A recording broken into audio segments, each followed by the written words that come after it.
बिस्मिल्लाहिर्रहमानिर्रहीम। अस्सलाम वालेकुम। आप देख रहे हैं DNN न्यूज और मैं हूं गुलाम ज़हरा। अब रुख करते हैं खबरनामे की तरफ। खबर शामिल करते हैं जिला सांगड़ से। अमरा अब्बासी की रिपोर्ट के मुताबिक टंडवादम राजपूत बरादरी के 2 ग्रुपों में झगड़ा, जिसकी वजह से 5 अफराद जख्मियों को अस्पताल मुंतकिल कर दिया गया। तफसीलात के मुताबिक टंडवादम सिटी थाना की हदूद रशीद कॉलोनी में मामूली बात पर राजपूत बरादरी के 2 ग्रुपों में झगड़ा हो गया।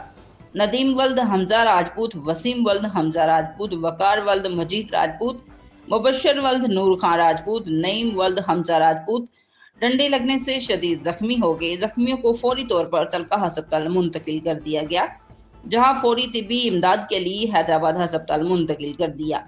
वाक़े से मुतल्लिक अकबर राजपूत और साबिक कौंसलर राणा नूर खान राजपूत ने इल्ज़ाम लगाते हुए कहा कि इकबाल राजपूत, अदनान राजपूत और कौंसलर गुलाम मोहम्मद राजपूत ने अपने मसलाए गुंडे बेचकर हमारे नौजवानों पर तशद्दुद करवाया और झगड़ा किया, जिसकी वजह से हमारे 5 नौजवान शदीद जख्मी हो गए, जिन्हें शदीद जख्मी हालत में हैदराबाद अस्पताल रेफर कर दिया गया है। अब तक के लिए इतना ही। मजीद खबरों के लिए हमारे साथ रहिए। रमजान असली रिप्लेसमेंट ऑफर। अपना कोई भी पुराना गैर मेयारी मैट्रेस लाएं और बिल्कुल नया मोल्टीफोम मैट्रेस ले जाएं।